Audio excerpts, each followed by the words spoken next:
And we wait for the green flag from the back of the field. There it is.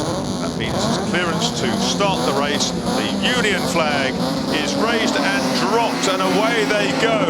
Very even break from the front row, and as they head up towards Manchester, we've got 3 or 4 cars abreast in the chase, but it's Ray Mallock who bumped into the air there. You see the rear wheel came off the ground in the Green U2. Wasn't just a little tap from behind, not sure it was, but through comes Chris Drake in the Terrier. He leads. Roach is now into second place. Mallock falling back down the order. Is there a problem, I wonder, Kevin, with the Mallock?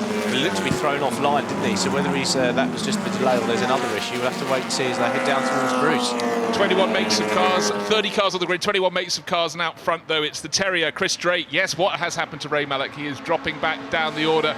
In second place at the moment is our pole sitter, Stuart Roach, really tucking in behind through St Mary's. Everybody behaving beautifully. Unlike yesterday, the track is dry, doesn't make it simple. You can see many, many lines, but a fantastic start for Ray Mallock. What went wrong? He's only now at St Mary's as the last 2 cars go past him. He's trickling home, I'm afraid. I think he's got a drive shaft or something like that gone. And I think Jonathan Hughes in the white Lola is up into 3rd. He is. That's number 23, Jonathan Hughes.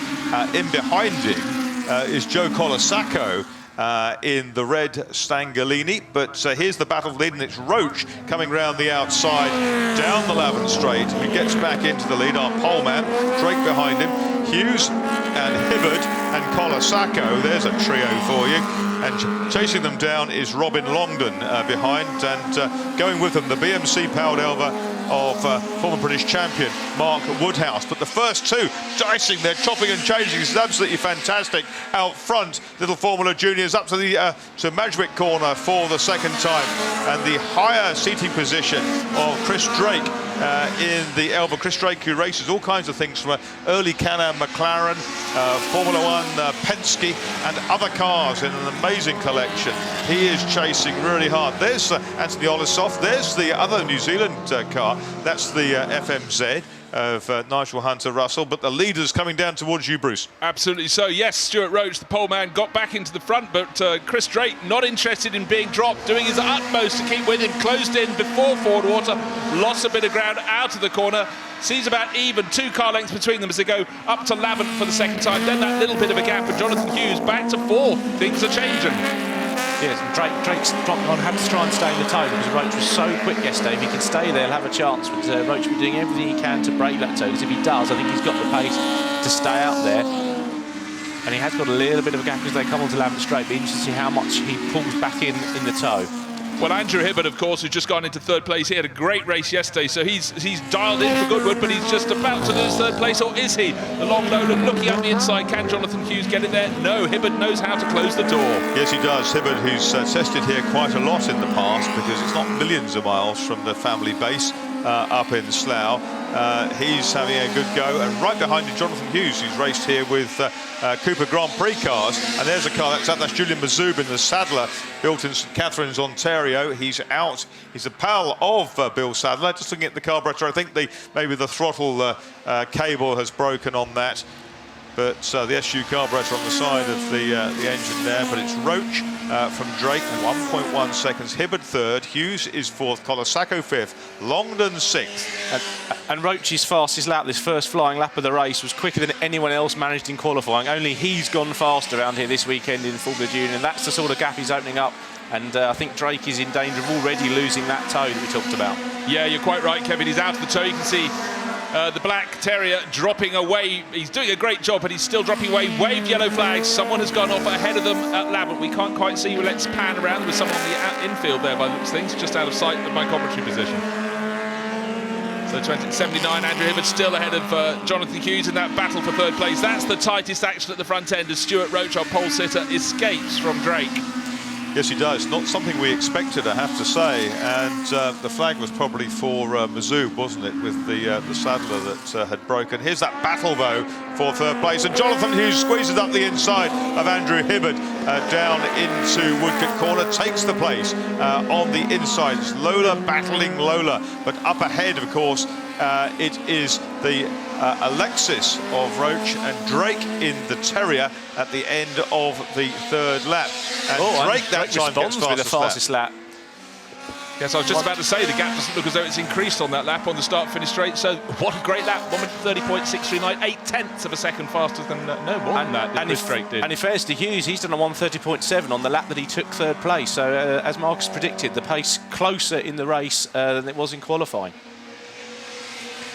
Yes, down the order there's been some good progress being made. Andrew Tart now's got the front-wheel drive Bond owned by John Goddard Watts. It's financier in period. He's come up, he was 11th on the grid. He's now up into a competitive 7th, and he's chasing down Robin Longdon. Good to see our Antipodean visitors enjoying themselves. Tony Olasoff in 9th, in 16th place. Nigel Russell in 20th. But he does have a 10-second penalty because he took those places back up after the. He didn't start from back as you should do if you if everyone goes past you off the green flag lap. Yeah. So he was simply overpowered by the Goodwood fever. That's what Absolutely. it was. Easy mistake to make. And as they come down there to complete their 4th lap, just 1.1 seconds separating leaders. Joe Colasacco, a previous Formula Junior winner here, has got on to the top back of that group for 3rd place. Joe Colasacco, who won here in 2012, has pretty much caught Andrew Hibbert's screaming Fiat engine under the bonnet of the Stangalini. New fastest lap to Stuart Roach, a 1:30.265. And that is quicker than he went to take pole position. So he's really turning the screw now. But Marcus, you were surprised that Colasacco wasn't quicker in qualifying. And he is coming forward, isn't he, from 8th? Colasacco has the lap record here for front-engine cars, a 1:28.979. But Marcus, he also set the fastest first sector of the lap on the last time around, so faster than Roach has managed. So yes, that's why he's caught up that 3rd place battle. Andrew Hibbert seems to be dropping off the tail of Jonathan Hughes, who's moved into that 3rd place, but Colasacco is about to push the two of them back onto the tail of Hughes, I would think. Yeah, it's interesting that, and Colasacco is certainly on the move. He's a guy who's won in Monaco before, and hugely experienced American driver. 51 there, looking good. That's Larry Kinch with the Canadian flag, and he's a Scottish Canadian. And here is a great tussle. That is Mark Woodhouse with the number 2 Elva. He's the top BMC engined car. The Elva's made down on the Sussex coast. Elva, she goes. That was the meaning behind the name. Is new Elva, some kind of supercar in the offing, which is all very interesting, with some very big names behind it. Great switch back there, and he's dived down the inside into a good, but doesn't make it. Longdon holds on around the outside, just. Well, that great looked little dice there. Kevin, that looked like a move that was done, but clearly not in the world of Robin Longdon. Back he goes. And if this is your first time seeing these Formula Juniors out racing, as I said, 21 makes of cars among the 30 starters. So many companies wanted to see if they could cut it in this form, and it really worked. And the Stangalini we just saw in 5th place, Joe Colasacco, they were hugely successful in Italy. But you look down the list of names, and a lot of these companies went on to fantastic things in the higher echelons of racing. And likewise, the drivers, this was their training ground back in the late 50s. Right, the Italian cars, the Stangalini is fantastic in the front-engine era, but as things evolved, Lotus really became dominant. Then Brabham came into it with the MRD car, and the Italian cars were a little bit left behind, often hobbled by the Fiat engines that revved really well, but perhaps didn't make quite the power. And there weren't so many of them, of course. The British racing industry geared up to produce cars by the dozen, and did so. Certainly lots of Lotuses made over the early part of the 60s, Lotus 18s, 20s, 22s, then the Monaco 27s to 63. But this is the front-engine era, and there's some great battling. There's Jonathan Hughes ahead of Hibbert, and then Colasacco in there. They're working their way. Mike Gosbell in the Nota is number 90, the blue and white car. They've gone through past him, and down the inside. Brilliantly done by Andrew Hibbert. He took that opportunity, a really opportunist overtaking manoeuvre to get that place back from Jonathan Hughes, back up into 3rd place then, and they've dropped Colasacco, who was hobbled behind the 2 slower cars, the Australian car and the Canadian Autosport. But what was so really very delayed clever, there. what was so very clever was that Jonathan Hughes thought, right, I haven't been delayed too much, and going around the other side of the back marker, and I think slightly unsighted from Hughes, was that great dive. I said Andrew Hibbard's brave. He's quite mad as well, which is wonderful. So down into Woodcote, that move was for third place and very positive. But we've seen it before. Jonathan Hughes can get past Andrew Hibbard, but maybe he's used his best shot, and Hibbard won't let him do it again. Roach is under 130 now, 129.997. Remember the 28.979 is the existing front-engined lap record to Joe Colasacco, who won here back in 2012. And here is second place, Chris Drake. Well, poor Chris Drake, he's nearly 5 seconds down as Roach goes faster and faster, but he just got a rotten run with the traffic through St Mary's. That will allow the grouping behind Hibbard, Hughes, Colasacco to get closer to him, because certainly Chris Drake in the Terrier lost several seconds in one swoop. And Hughes was ahead of Hibbard again, but Hibbard's come past him through in traffic. Hughes is going to tuck in as they slipstream a car which they're about to lap, which they've done 48 pulling off the track and out of the race, and that is Paul Halford in the auto suit, and a little bit crossed up there for Andrew Hibbard. He's trying to carry as much momentum as possible into Wood because of the curve on the outside. That costs him a little bit. They're desperately trying to close down Chris Drake. They are getting closer, and dramatically so. Hibbard, best middle sector of anybody on this lap. What you're starting to see, though, of course, Marcus, is as they get closer and closer, they're getting a little bit ragged. And the one thing you don't want to do in a Formula Junior where you don't have a lot of power is to get it sideways. You've got to keep it super smooth. And we're seeing Andrew Hibbard getting a little bit ragged down at the chicane then. Yes, that's right. He's absolutely on the limit of adhesion, but he has got that incredible best centre section anyway. There's Nigel Russell in the number 30. FMZ, they're catching him. Andrew Tart is still 25th in the, 8th and number 25, the front-wheel drive. Car. We've had a spinner at the entrance to St Mary's, about to rejoin. Just trying to see who it is. It's not one of the front runners. The flags can be put away, back onto the circuit. Number 17. Heinz Steger. Yep. Yep, in his Elva, he's gone round, but he's back on track. Colasacco, who's actually fallen 2.7 seconds behind that battle for third across the line, has just set fastest first sector of anyone. So he's he lost a lot of ground going through the traffic there, didn't he? Really had a bad run, so he's got to do all that work again. And he probably wants them to start fighting each other, holding each other up. Indeed, Mark Woodhouse in the BMC-powered Elva is up into 6th place now at the expense of Robin London, double winner here. And that battle has broken up just a little bit, hasn't it, for third place, Kevin? But fear not, as we've got Stuart Roach powering over the start-finish line again. In the background, you can see Chris Drake, and very close behind him now, Andrew Hibbard. It was 2 seconds, the gap between them last time around on the start-finish line. It'll be 1 and a bit seconds, I think. No, 2.3. Foreshortened. You don't often see Rob Hall lapped in a motor race. He's been lapped in the Stangalini. I mean, here he was, came so close to winning last night's Freddie March Memorial Trophy in the Aston Martin DB2, in which Peter Collins and Pat Griffith won the 1952 Goodwood 9-hour race. But look, Jonathan Hughes now right on the tail of Hibbard. We're going to have 3 cars fighting for second place. Great little battle there. 2 Woodhouse and Longdon fighting together, as they have been for several laps now. Longdon's still behind, but he believes he can get there. Oh, and then a spin from... That's Woodhouse. Woodhouse. I shouldn't have mentioned his name. Commentator's curse there, Bruce. Well, Mark Woodhouse in the Elva BMC, the Speed King racing car, sitting there in the grass. He gets going again. Yes, as I said, he was looking very ragged, bound to fall off, and he did. If only I had said those words. But back on the circuit he goes. That was over 6th, 7th place. Yeah, it was looking to be a 6th place, which just got a wheel on the grass, a rear wheel on the grass, and it spat him off. That's what happens. Former British champion. It's a shame, because that had been a good little dice there, hadn't it? Yeah, and the BMC engine gives away a lot of power to the Fords, in fairness, so he was batting very well. Lap 9 now, 5.2 seconds it was last time through, first to second. Slightly slower lap there from Stuart Roach, not under a great deal of pressure. See Chris Drake in the background. Did it come down?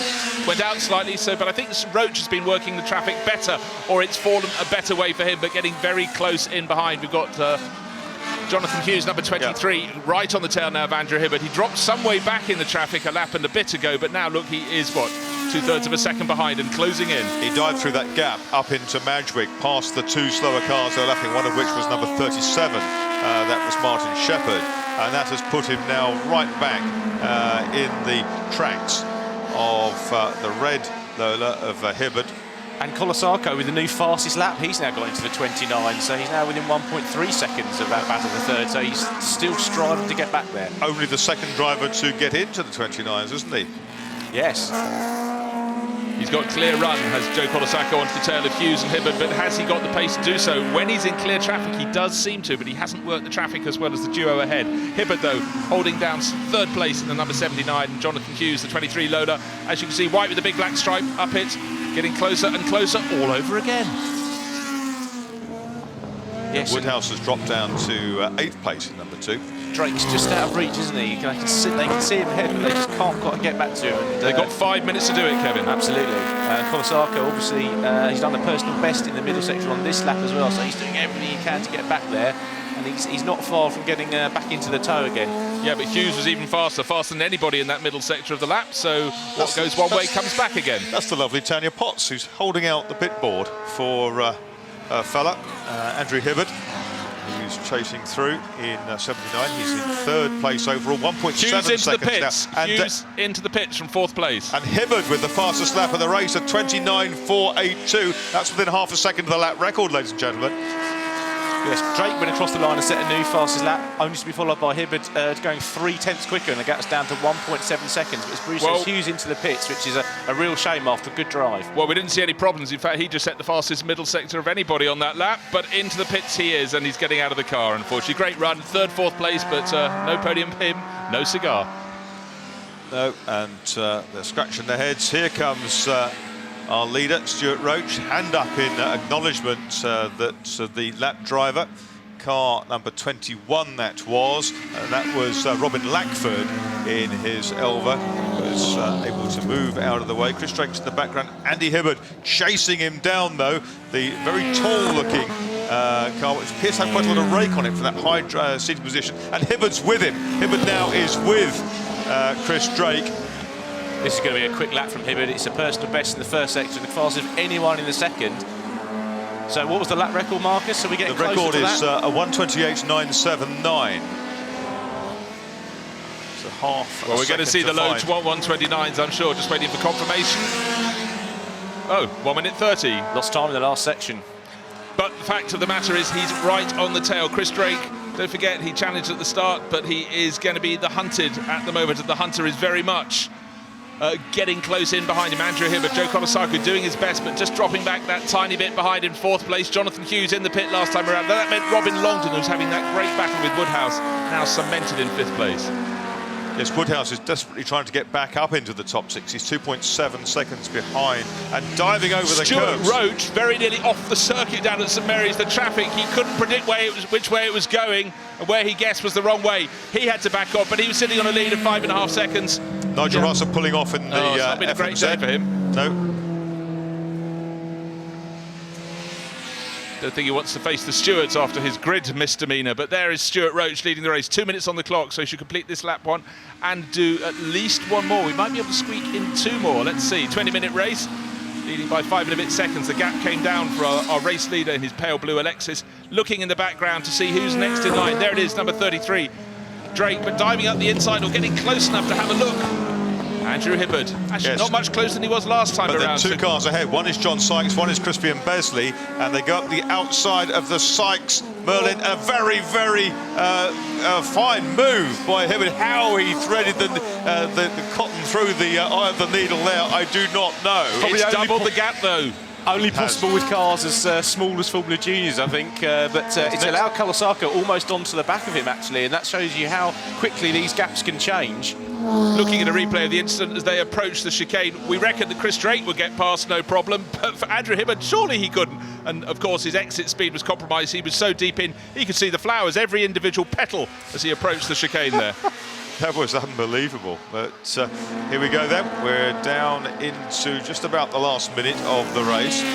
Hibbert is owling after Drake in 2nd place. 12 Roach, 33 Drake, 79 Hibbert, 3 Kolosako, 5 is Longdon, and and Woodhouse was catching Andrew Tark, pressured him to his personal best lap last time round. Well, good news for Drake, but bad news for Andrew Hibbert. There's very little traffic up ahead of them to slow them down. Oh, race leader Roach is off, going for a rodeo ride, but he's out. pulled off. I think he's out. He's pulled out of the race. This brings new complexion to it, doesn't it? OK, look how Hibbert is getting closer. I didn't think he'd be able to get this close. Now, both of them will have seen, will they have clocked exactly who it is? But these are now race leader Chris Drake, but for how much longer? Will he get the lead and then have it taken away almost immediately? Andrew Hibbert thinks the outside line's where I'm going. Why did Chris Drake back off that much? And he got it very sideways, the Lola, as well, but brilliant car control from Andrew Hibbert.